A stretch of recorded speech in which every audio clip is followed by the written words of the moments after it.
All right, folks, welcome back. It is week 2 of the NFL. We have McLovin here. And what's up, guys? Before we get into that, this show has been brought to you by little animals that walk around as police officers, like dogs and paws, and I think they're on patrol. So, this show's been brought to you by that.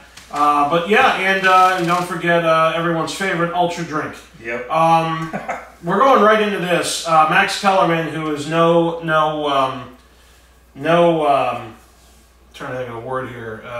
stranger to controversy when he shouts out shenanigans, but he ranks the Chiefs above the Steelers, and he says it's absurd to have any team ranked above Kansas City after the Chiefs beat the highly favored Patriots in Foxborough. Well, like I said, it's one game. If we go back to what was it, 3 years ago when they whooped the shit out of the Pats on that Monday night, and I think that was week 4, week 5. It's one game. I don't put any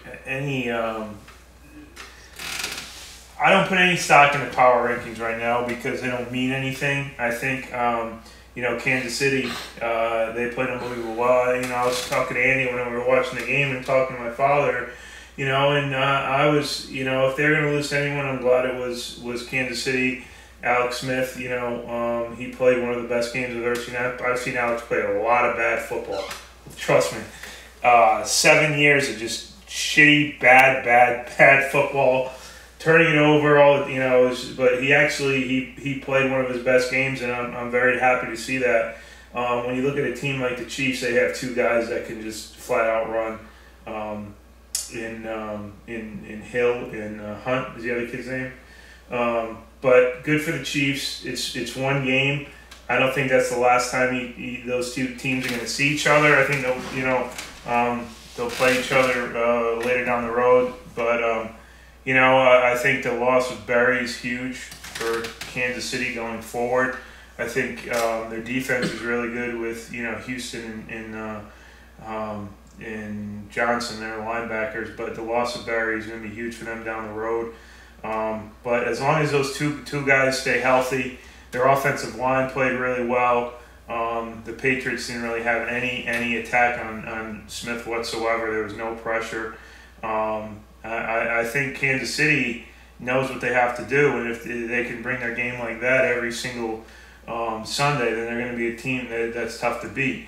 I think it's way too early to start, putting them ahead of, the Steelers or even, all these other teams for that matter. But, I think we should just, take it 1 week at a time and give Kansas City credit for what they did. And they went on the road on a Thursday night game in front of the entire world and took down the team that just won the Super Bowl, and it wasn't even a game in the second half. They really took it to them.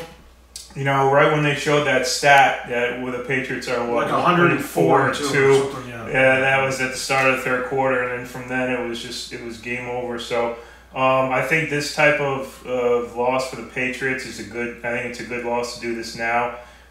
First, it's going to get out all those undefeated season, which I'm happy about. I hated that going through that in 2006, but I think just like the last time they lost to Kansas City, they rebounded and were world beaters. So I think this is going to be a better loss than anything. It's not a divisional loss. I still think they'll win the division, but I think this is going to be something that we're going to turn back to in 9 or 10 weeks and say that it was almost a blessing in disguise that they got their ass beat. John Harbaugh says that Danny Woodhead might be out a while and they may need another running back because he'll be out 4 weeks at least. Woodhead is a guy that, speaking of the Patriots, they really brought him in. He was, that change of pace guy who's, can get the extra yards. He can catch the ball in the backfield. Not really your between the tackles type runner.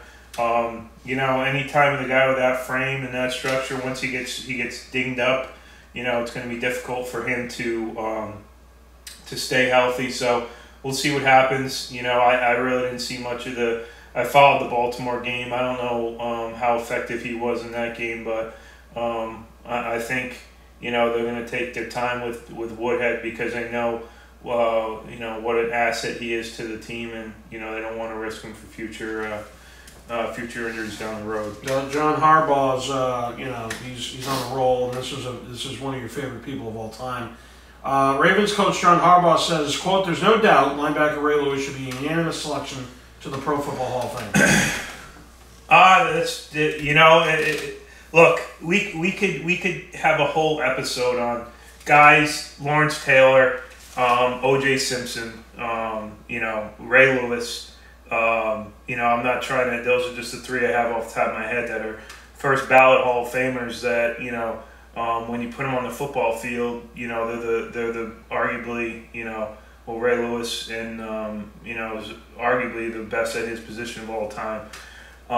As far as a football player goes, there's no doubt in my mind what that guy did. I remember, even going back when I was with the Niners and watching him on film, and a lot of the highlights, the cut-ups that, was just, he did things at the linebacker position that, only one other player that I saw do that that was Patrick Willis when he was in, his prime with San Francisco. But as far as Ray Lewis, the player, I don't think there's anyone in this entire world that would say that he's not, or anyone that knows anything or just doesn't want a controversy will say that he's not one of the best linebackers of all time and will be a first ballot Hall of Famer, no problem. My dad actually emailed us and said, your favorite player is going to be, in the Hall of Fame, and that, and if we keep it just for the Hall of Fame, just for the fact that he was a great football player, then that's fine. But, unfortunately, we're going to have to go through all the garbage with his, I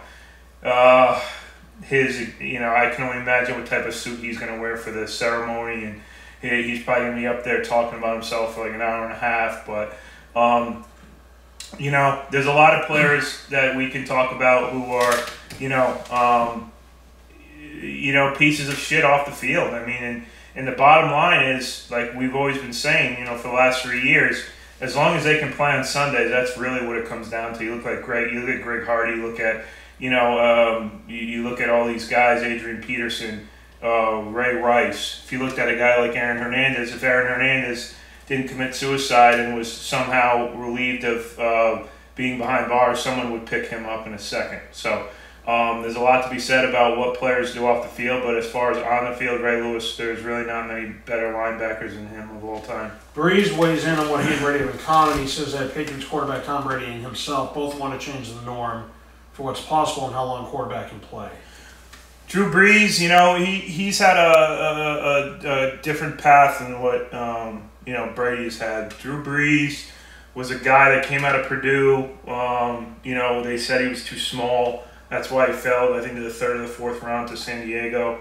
Really came out and played well with San Diego. Then I think what dislocated his shoulder, and they had to make a decision between him or Phil Rivers, and they decided to keep Rivers. And Drew Brees was signed, sealed, and delivered to go to Miami, and then he changed his mind and went to New Orleans and really did a lot to reshape that organization when they went through all the hurricanes and winning a Super Bowl. I think Drew Brees is a guy that has countless time been told that he can't do it, and some of the records that a guy like him has put up, whether you say it is because he's playing on a turf or inside versus outdoors, whatever, he's a guy that's still playing at a high level. I think that his as he's gotten older, he's been different from Brady, because Brady seems like he's just as good or even better since he's been older. Brees, you can tell that there's been some considerable drop in his numbers and him as a player, but we're talking about him against Brady, who's an immortal. I'm not a big Drew Brees fan. I never was. But as far as him as a player, I think he can go for another year and a half, 2 years. The thing that Drew Brees has to worry about is the fact that he loves football so much, and I hope he doesn't hang on too long. He's one of those quarterbacks that... like Brett Favre. Yeah. Well, yeah. But, Drew Brees, he's a Hall of Famer. He's a first ballot Hall of Famer. He sets records for a reason because, he works hard and has, he's had some great people to throw to as well. So I think if you compare the two, I'm always going to take Brady. I'm going to take Brady over any other quarterback. But if you look at this generation of football players since the year 2000, you got to Drew Brees is right up in there in the top 3 or 4. Has to be. Alex Smith not spending any more time celebrating big game versus Patriots. He won AFC Offensive Player of the Week, and so he's focused on the Eagles. Well, knowing Alex, I wouldn't expect anything different. Alex has expected this type of game out of him since he was 20 years old. And I know it could be ludicrous to say, but at the same time, he knows what it takes. He knows what he has to do. It boggles my mind. It's his 14th year in the NFL, and I remember when he came in. It makes me feel real old, but he knows it's just one game. If they come out and shit the bed against Philadelphia this upcoming Sunday, then no one's really the money in that game doesn't look as good as it did. I think that they know Alex knows that this is a 16-game season, and really he's going to be the guy they're going to need to rely on because I think they have all the components to get to win playoff games and get to a Super Bowl. He's the only guy that's really going to determine whether they get to where they want to go. So I think he's going to keep. He's going to enjoy it for that. They had an extra 3 nights to enjoy it, but I think once Monday or Tuesday hits the game week, all is forgotten and they move on until next week. Pete Carroll was, quote, kind of disappointed to see John Lynch as GM in the division because of his former role as a broadcast analyst. He knows the NFC West and Seattle all too well. Pete Carroll said this? Yeah. I think Pete Carroll is just throwing up things for the media. I think Pete Carroll knows that he has a superior team, and I don't think San Francisco is going to be relevant for another 2 or 3 years. So I think he's just saying something nice. I wouldn't really think too much into that. I think that Pete Carroll just talking shit to the media. Colts to give Scott Tolzien and Jacoby Brissett snaps before deciding on starter. Scott Tolzien says he has some extra motivation to improve, and Brissett studying the playbook and trying to learn the system. Well, I didn't see any of it. I didn't even see any of the highlights or lowlights. But the fact of the matter is that you might as well play Jacoby Brissett because Scott Tolzien is not it's not good. Let's just end it right there. Why not get Brissett? He has experience. He's new.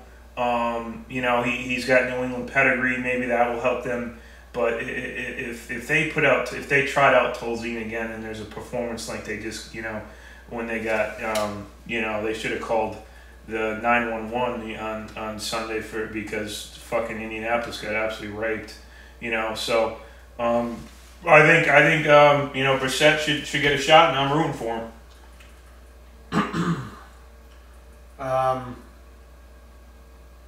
Let's see here. So the Bengals are just 3-3 under Marvin Lewis versus quarterbacks making their first career start. I think Belichick is like 802, maybe. I don't even know what Belichick's record is, but I know it's up there. But what do you think of the Bengals matchup with Deshaun Watson here? 3-3 under Marvin Lewis. It's a short week. It's the first short week. It's a Thursday night game, right? Tomorrow night. I think neither team could play even worse than they did the week before. I don't really put too much stock in Marvin Lewis against a rookie quarterback. 3-3. I don't even know why they bring up the stat. Probably just because they're looking for something to write about. I followed the Houston game on my phone on Sunday. They put him in. He let him down.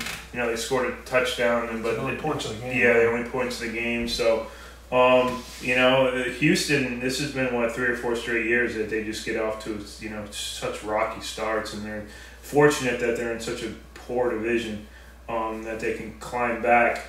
Marvin Lewis was a defensive guy with Baltimore when they had the one of the greatest defenses of all time in 2000, 2001. Look, I think Watson's is a gamer. I think he's going to do things that a lot of other quarterbacks can't do. But at the same time, Cincinnati's defense has a veteran defense, and I think they'll be ready to combat anything that they bring to the table. So maybe they're looking too much into the 3-3 against a rookie quarterback. Well, this is an interesting thing. Hugh Jackson, who was Joe Flacco's quarterback coach in 2008, said he, quote, he has obviously become one of the elite quarterbacks in the league. Who? Obviously. Who?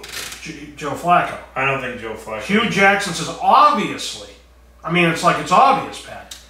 I don't think it's obvious. I think he's saying that. A lot of things are said. I think maybe he's a top 15 guy. He had a great year and was rewarded for that great year. Hugh Jackson's very smart. He knows his offense, but I think he might have just been saying a comment or something like that. I don't think he truly believes he's obviously an elite quarterback. Maybe we're just gonna have to agree. So the news of the CFL is getting rid of full contact practices. So Michael Smith on ESPN and Jameel Hill question if this is a direction the NFL will eventually go. What do you think? They're already pretty much there. I mean, the bottom line is that these guys can't touch each other. For OTAs, they can't touch each other They can't even touch each other if they want to touch each other. No, not even, yeah. So, I think, the thing with not being able to tackle each other in practice is a bunch of garbage. That's what the game is. The reason why you see so many injuries in the NFL now is because there's no contact in practice. There's no contact in for the 4 weeks that you need to have contact there is no contact, and that's getting ready for the season.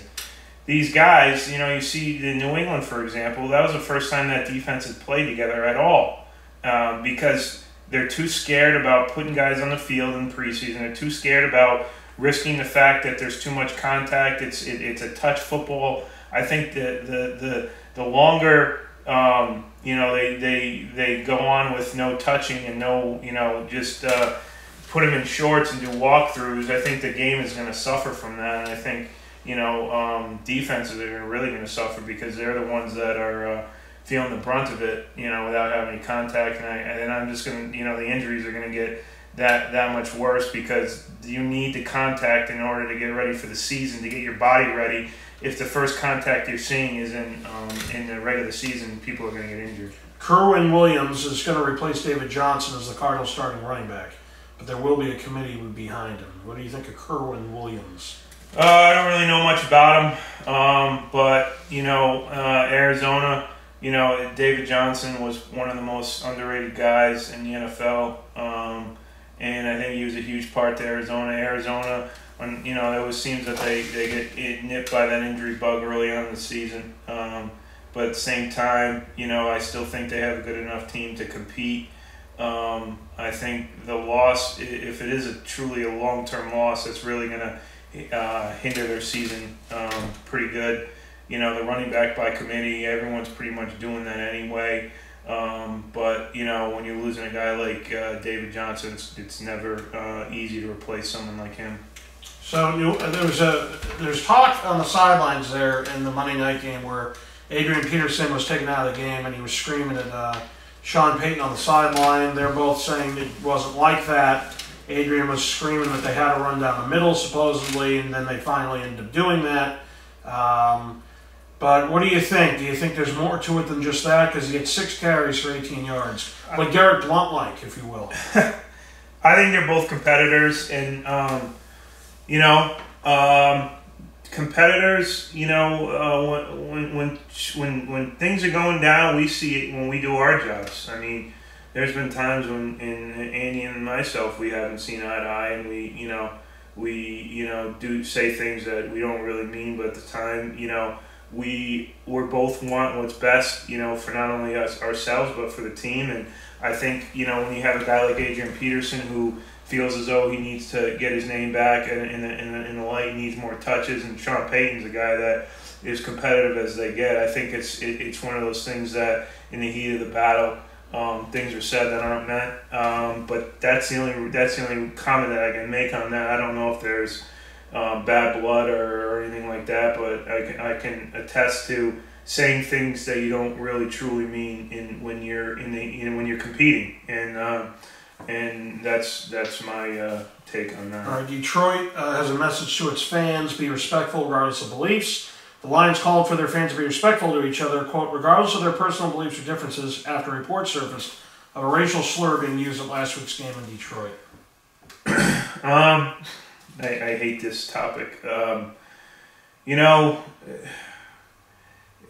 It's really a no-win situation. That's the way I look at it.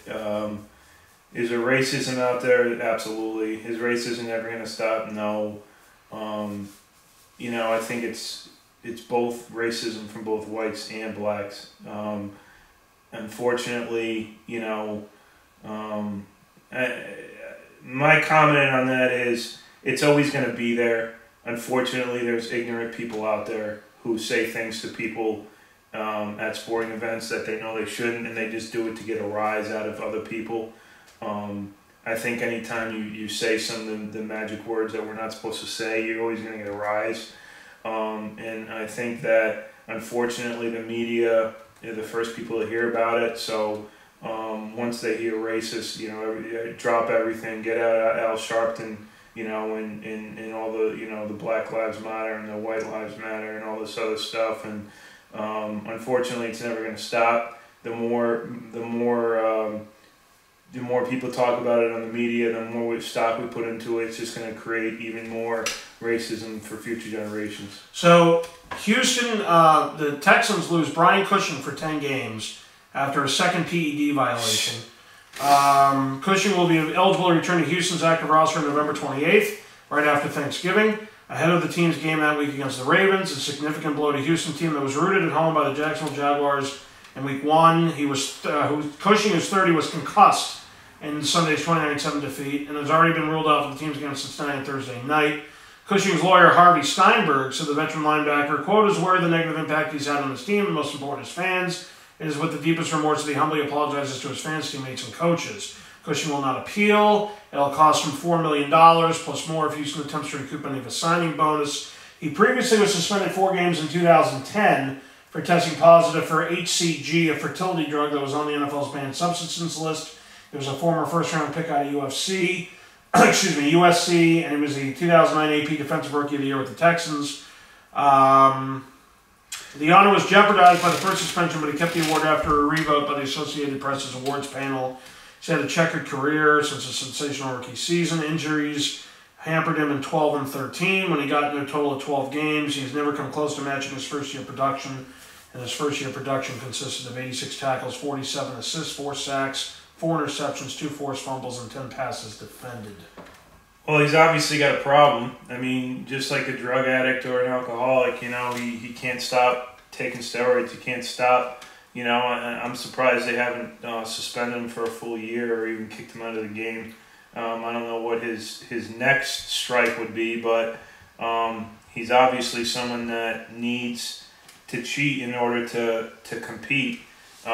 Maybe that's just the way his body's been. I know he's been, he's a kid from Jersey, and I know he's been involved in those type of shenanigans since he was in high school. So, it's unfortunate.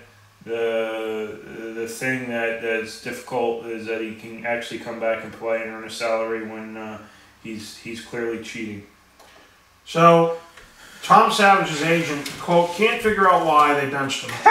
The agent of Texans quarterback Tom Savage blasted the team on Wednesday for benching Savage in Sunday's loss to the Jacksonville Jaguars. By the way, this article was written by Sarah Barshop. She's an ESPN staff writer.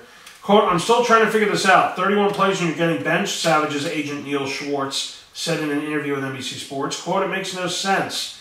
After Savage and the offense struggled in the first half, Texans head coach Bill O'Brien opted to go with rookie quarterback Deshaun Watson. To open the third quarter, neither quarterback played well. Savage was 7 of 13 for 62 yards. Watson was 12 of 23 for 102 yards, touchdown, interception. Quote, I watched all 31 plays because that was the extent of what Tom saw in the first half, Schwartz said, and I can't figure out why he's benching Tom. I went through every single play, and I even went one step further. I asked 2 different NFL personnel people, coaches on 2 separate teams, to evaluate and break down the film to see if I was missing something. He went 7 for 13, 12 of the 13 balls touched the receiver's hands. The only ball that didn't was a strip sack fumble that they called incomplete upon replay. 7 were completions, 5 were drops. The Texans' offensive line didn't give either quarterback much time to throw on Sunday, allowing a team high 10 sacks, 6 of which came in the first half. Schwartz also said he had an issue with hearing people say Savage held on to the ball for too long. Quote, he didn't hold the ball too long, Savage said. Savage said it's probably Schwartz is what she meant to say. Every play except for the one that was 3rd and 12 he got sacked was released in less than 3 seconds. On Tuesday, Savage said being benched was frustrating. No one wants to be benched, he explained, but that if he gets a chance to play again, there's not much he wants to do differently. I want to go out there and play like I did and compete, throw the ball to the playmakers and give them a chance, Savage said, and that's it. Schwartz said he spoke to Savage about discussing the matter with the media, and then he said Savage, quote, was okay with it and comfortable. Quote, someone had to defend Tom, Schwartz said, and I didn't feel the coaching staff defended Tom or defended his performance. I think a lot of times, when you're down 19-0 at the half, it's not so much about the play of the quarterback, but something new, and maybe they just wanted to switch it up. And for the first drive, it looked like they had made the right decision. I think it's too early to tell. I think the agent needs to let his player play when called upon. I don't think it's the agent that should come out and ridicule the head coach. I think that's why each one has their own specific job. He just has to worry about being an agent. The quarterback needs to worry about playing quarterback and doing the best he can do. I think it's a long season. If Tom Savage comes and throws 5 touchdowns next week, then we're not talking about this anymore. I just think that people are too quick to throw other people under the bus, and I think everyone just needs to relax. So, Patriots confirmed Danny Amendola suffered concussion week 1 loss. This is an article by Mike Rice on the ESPN staff writer. The New England Patriots confirmed Wednesday that wide receiver Danny Amendola suffered a concussion in the team's season-opening loss to the Kansas City Chiefs. The disclosure was made on the official injury report, which noted that Amendola did not participate in Wednesday's practice. In addition, the Patriots noted that Amendola also has a knee injury. Up to this point, Amendola's designation had been described as a head injury, and it was assumed he was in the concussion protocol because he had left the season opener one of the independent spotters from the sideline. Amendola was believed to have suffered the concussion on a punt return and a fumble in the 3rd quarter. This is the 3rd documented concussion Amendola has suffered in the NFL. His absence from practice and uncertain status for Sunday's road game against the Saints highlight how the club's wide receiver depth chart has been depleted. The lone healthy receivers on the roster are Brandon Cooks, Chris Hogan, and Philip Dorsett, who was acquired in trade September 2nd. Dante Hightower also was held out of practice on Wednesday. Yeah, they're in a lot of trouble with the injuries, and they're going to have to find guys. Maybe call Rashae Caldwell. Maybe see he's with his bug eyes. Sure. Drop the pass in the championship game. That fucking asshole. Right in the fucking end zone. Injuries are something that's part of sports, part of football. I don't think you'll see Danny Amendola out there on Sunday just because of the whole concussion thing. Your whole concussion thing. Sure. Speaking of whole concussion things, Pat must have had a concussion last week because I've never seen him pick this badly. Okay.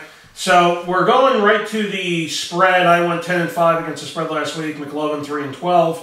And then picks, I went 10-5. McLovin went 8-7. Now, we had 4, 5, 6, 7. Now, before I go into the standings here, yes to anything that is cool, awesome. Couple things. Number one, I told everyone that this video, would be uploaded Wednesday night and ended up getting uploaded Thursday morning due to editing, snafus, everything else. Number one, so you really couldn't do anything there. Number two, yesterday in Cool Awesome was dealing with Hurricane Irma. He does live in Florida, so that's one of the reasons he didn't get his picks in on time. And then Thomas Edward Patrick Brady Jr. was at work. Somebody else was at work. So the long and short of it is, if you end up picking New England, you automatically get the loss. If you didn't pick at all, it's an automatic loss. And then from here on in. Now, this will be uploaded tonight. Trust me, we're doing something different with the editing. It will be uploaded tonight. It's 9:53 p.m. Eastern Standard Time right now. There should be no reason why, Irma's over. There should be no reason why anyone can, and if you miss a week, you're disqualified. That's the way it goes, starting out. All right, if you miss a game, it's an automatic L for the week, okay? If you miss a game, if you miss Thursday's game, I'll give you a loss. I'm not going to kick you out. But if you miss an entire week, you're automatically kicked out, okay? But here are the standings right now. Tied for first, we have a new guy, Dan McLean, 11-4. Welcome to the show, Dan McLean. Dan McLean. And then Thomas Edward Patrick Brady Jr., last year's winner. I believe he was last year's winner. 11-4 as well, so they're tied for first. Then you have, in a tie for second, you got Steve Goldman, 10-5, and CV Gunn, 10-5. And tied for third, Vadix, 9-6. Yes to anything that's cool, awesome, 9-6. Levemaker, 9-6. And in last place, we got Cali Guy, 1, 2, 3, 4, 5, 6, 7. So it's an 8-team division here. You're in I like that, 8 teams. Fourth, 8 teams, yeah. We'll see if all 8 can make it. Yeah, so all 7 of them did. One tied you. Cali Guy tied you, but all 7 beat you. So that's 1 gift card per person, okay? And we're going to do this at the end of the year, after the Super Bowl, after everything. I will be sending all that stuff out. So that's that. Now, I was giving everybody a head start. Yeah, okay. So I'm still gonna win. There's no question about that. Because well, you're only 3 games behind. I know, so but even if I was, I'm just saying that it's nice to let the the peasants at least feel as though they're up at some point in the year. There's no question in my mind I will win. I've won, the last 2 years, right? And this is year 3, crazy, yeah. Yeah, and you got a big jump start on me as well on both the picks, and so my dad, actually texted me and said that you had some shitty picks and he kicked your ass. So maybe it's a cry for help that I need to do more research. Who knows? So well, let's talk about this game. This is Thursday night's game. I really don't give a shit about this. I may want to. No, I'm busy tomorrow. All right, if I was to watch this game, it would only be to see the drama between the Houston's quarterback situation. But Houston's going into Cincy. They're both 0-1. Cincy's 0-1 at home, since this is their second home game. First road game for Houston. And right now, Cincinnati's favored by 6. I'm going to take Houston plus the points. Both coming off terrible losses. I think players play differently on Thursday night or on Saturday night. Or on Sunday night and Monday night. It's a night game. I see this being a close game. I think the Bengals, they played like dog shit as well. I'm going to take that's too many points, for a game like this. So I'm taking Houston plus the points. Okay, Sunday's game, first game on the docket, the Cleveland Browns, who fucked me last week because I took Pittsburgh minus 9.5, and I should never have done that. Well, it was 8.5 on the show, but it was 9.5 on Sunday when I actually did my parlay there, and they fucked me, but good. Pittsburgh. Every time, I knew this subconsciously in my head, because every time I pick Pittsburgh against, or to cover the spread against the Browns, they never do. So, and it was in, which is even worse. So, it was in Cleveland. It's Cleveland, my bad. That's what I meant to say. So 0-1. So the Browns are 0-1 first road game, going into Baltimore, who's 1-0. It's their first home game. Baltimore's favored by 8. Who do you got? I got. I'm taking Cleveland plus the points. 8 is a lot. Browns didn't play terrible. Kaiser actually played really well. When I went back and read about it, that's a game that could have easily got out of hand in Cleveland. Came back and made it a 3-point game at the end there. So the Ravens, they played well. It's still so early, but that's a lot of points. So I'm taking the Browns plus 8. Baltimore's offense did not look that great against Cincinnati's defense. Cleveland's defense is pretty good. Their offense sucks because Josh, what's-his-face, is in rehab. He's almost out, though. But the deal is, I'm going to take Cleveland plus 8. I agree with you. I don't see Baltimore beating them by a lot. But we'll save the picks for later. We're just doing the spread now. Buffalo, the first place Buffalo Bills. Who would have thought you'd ever hear that? It usually happens, though. Buffalo Bills 1-0, first away game going into Carolina. Carolina's 1-0. It's their first home game. Carolina minus 7.5. I'm taking Buffalo plus the points. I like Buffalo's defense. Carolina, they beat up on a shitty San Francisco team. Tyrod Taylor and the Bills, you did what they needed to do against probably the worst team in the NFL, the New York Jets. Barely beat them. Barely beat them. But I think the Bills, those are the type of games the Bills are going to play every single year. I think this is going to be a low-scoring affair. I think it's going to be, I think the Panthers beat them 16-13, something like that. But I'm taking the Bills, even if the Panthers beat them by a touchdown. I think the Bills can cover because it's 7.5. So Buffalo plus the points. All right, I'm taking Carolina minus 7.5. Buffalo barely beat a New York Jets team that is horrific. They almost screwed me too. I had them in the parlay, but they finally covered. They were minus 8.5, and they beat them by 9, barely. Okay, if it wasn't for interceptions by McCown in the red zone there, or whatever the case was, and we might be talking a different game here. I'm taking Carolina minus 7.5, although they did beat the shit out of a horrible San Francisco team, which they did last year as well. I think this is a different Carolina team than it was last year. Arizona, who's 0-1, and they're 0-1 away. All right, they're on their second road game. Goes into Indy, who's 0-1, and it's their first home game. Arizona, as the road team, is favored by 7. This is a tough one. I'm going to take Arizona minus the points. I think they win by 10 to 13. The Colts, even though they're at home, I've been in that stadium, and if the Colts don't have anything, it's really a nothing stadium. I don't think the Colts really have much to cheer about. I think the Cardinals come back after a tough loss last week, and I think that they come out and they score a lot of points against a bad Colts team. So I'm taking I'm taking Arizona, minus the 7. Yeah, I agree with you there. But let's take a quick break. Todd Bowles is my favorite coach ever because he's on the sideline looking like he's about to shit his pants or already did or is literally going to have diarrhea, and he knows he has no time to make it back to the locker room, so it's just coming out of him. So listen to this, though. Rich Cimini is an ESPN staff writer. He says, after getting shredded by the Bills, the Jets' defensive line got an earful from Coach Todd Bowles. An earful. He looks like he's dead on the sideline. I can't imagine they got an earful. It's probably something along the lines of, Mo, we need to do better next week. I mean, that's literally, Mo Wilkerson was quoted in this little blurb here, but I can't imagine an earful out of Todd Bowles. Unless he's one of those low-key guys who's going to beat the hell out of you under closed doors behind the scenes. No. Yeah, he's just, I'm with you. That was the only other alternative there.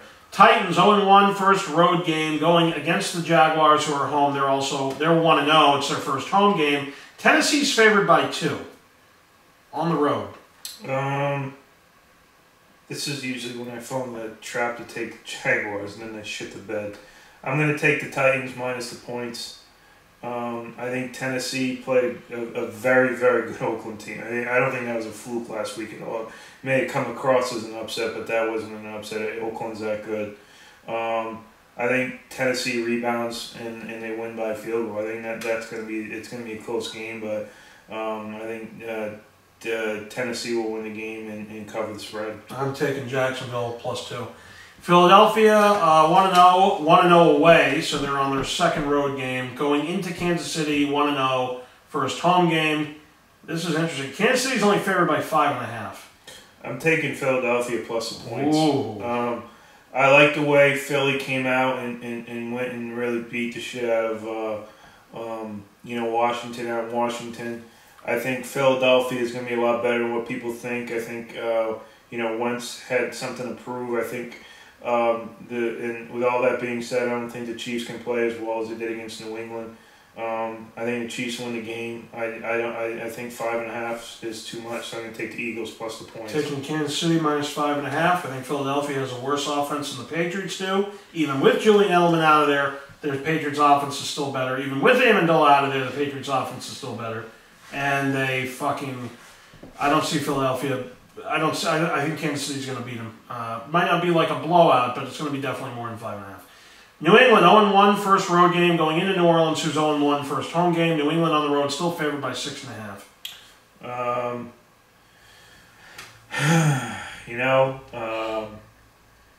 Saints play different at home. You get the Pats coming in. I'm taking New England minus the points. Unfortunately, New Orleans has to be the team that plays New England after a game like that, and I think they beat them by at least 10 points. So I'm taking New England minus the 6.5. Taking the Saints plus 6.5. We go to Minnesota, 1-0 first road game, going into Pittsburgh, 1-0 first home game. Pittsburgh favored by 5.5. Steelers minus the 5.5. I don't think the Vikings are a good football team. I think the Steelers, their first home game, I think the Vikings do 0 on offense, and I think Pittsburgh easily wins by at least 2 field goals. So definitely Pittsburgh minus the 5.5. All right, I agree. Chicago 0-1 first road game, going into Tampa first game period. Tampa's at home favored by 7. Taking the Bears plus the points, just because I watched a lot of that. Hard Knocks. The Buccaneers special teams is very bad, and I think that Chicago, they ran the ball a lot better than people thought they were going to. I think they'll stay in this game just because the Tampa Bay will turn the ball over. So I think I'm taking Chicago plus the 7. Taking the Buccaneers minus 7 at home. Now 4 o'clock game, 4:05 game, first 4 o'clock game. Miami, first game of the year, going into San Diego, 0-1, first home game of the year. The Chargers are favored by. Did I say San Diego? I mean Los Angeles. Los Angeles is but somebody's in the comment section going to say it's Los Angeles. Plot minus 5. What do you got? I'm taking Miami plus the points all day long. Dolphins have had an extra week to prepare. I think they have a very good football team. Who are you taking? Miami, you said? Okay. Miami plus 5. Sure. Chargers, they're decent football. I think Miami wins the game outright, and I'm going to take them plus 5 because of their. All right, New York 0-1. The Jets, 0-1. Who do you take? I'm taking same thing. Okay. Jets 0-1 away, second road game, going into Oakland 1-0, first home game. Oakland's favored by 13. This is a tough one. I think the Raiders. I think you have to take the Raiders minus. The Raiders will win this game. I think 13 is right there. If it gets anything more, but if it's 13, I'm taking Oakland minus the 13 points. Taking the Jets plus 13 after Todd Bowles' screaming match in the locker room. 4:25 game, Dallas 1-0, first road game, going into Denver 1-0, second home game, they're 1-0, and obviously at home. Dallas on the road favored by 2.5. I'm going to take the Broncos plus the points. Figured you would. Anytime you can give, anytime the home team is an underdog, that close of a spread, I'll take the Broncos plus 2.5. So I'm taking Dallas. Washington 0-1 first road game, going into Los Angeles. The Rams 1-0, second 1-0 at home, second home game. The Rams are favored by 2.5. Taking Washington plus the points. I think they rebound from a bad loss home against Philly, and I think they come out and play a lot better. I think the Rams, are they played a bad team their first game out, but I think the Skins come in and change their fortune, and the Redskins win the game and cover the spread at 2.5. All right, San Francisco 0-1 first road game, going into Seattle 0-1 first home game. Seattle favored by 14. I'm going to take San Francisco plus the points. 2 touchdowns. I think they can.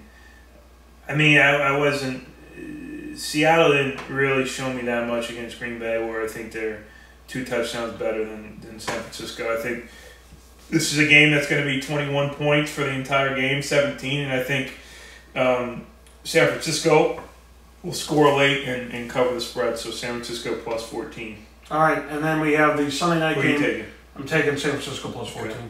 Sunday night game, Green Bay 1-0 first road game against Atlanta 1-0 first home game. Atlanta at home favored by 3, and I pick them. It's pick 'em? No, it's Atlanta's at 3. And yeah, I'm taking the Packers plus 3.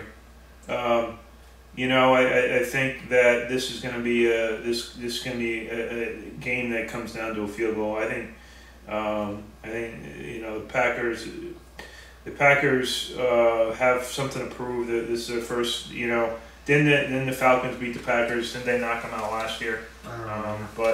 I'll take any time Aaron Rodgers is getting points. I'll take Aaron Rodgers plus the points. All right, and then we have Monday night's game. We have Detroit 1-0 first road game going into New York Giants 0-1 first home game. Giants at home favored by 3.5. I'm going to take Detroit plus the points. Yeah, me too. I think 3.5 is. I think it's going to be a closer game than what people think. Depending on what's his name's injury, OBJ's injury. The Giants' offense was like a high school's offense. So I'm going to take Detroit on a Monday night plus the 3. All right, so here we go. Just straight pick'ems. Let's rapid fire this. Houston, Cincinnati. Who do you have? Cincinnati. Okay, me too. Cleveland, Baltimore. Who do you have? Baltimore. Okay. Buffalo, Carolina. Who do you have? Carolina. Okay. Arizona, Indy. Who do you have? Arizona. Okay. So far we're the same. Tennessee, Jacksonville. Who do you have? Tennessee. I'm taking Jacksonville. Philadelphia, Kansas City. Who do you have? Kansas City. Okay, me too. New England, New Orleans. Who do you have? New England. Taking New Orleans. That's sacrilege. I don't have a choice. I gotta win, even though I win nothing. Minnesota, Pittsburgh. Who do you have? Pittsburgh. You said Pittsburgh? Yeah. All right. Chicago, Tampa. Tampa Bay. Okay. Miami, Los Angeles, Chargers. Miami. Okay. New York Jets, Oakland. Oakland. Okay. Dallas, Denver. Denver. Taking Dallas. So there's just 2 games we differ on. The New Orleans and the Dallas-Denver one. Okay. Then we have Washington and Los Angeles Rams. Washington. Taking the Rams. San Francisco, Seattle. Seattle. Okay. Green Bay, Atlanta. Atlanta. Okay, I'm taking Green Bay. And then Detroit, Giants. The Giants. Taking Detroit. So 5 games we differ in. And that's pretty much the show. So thanks for watching. And stay tuned for Scratch Second Thursday tomorrow. And any questions you have for McLovin, whether it's fantasy related or just football related, or it could be about anything. It could be about Papa Gino's Pizza. It could be anything. Send it in and on the comment section below. Thanks guys for watching.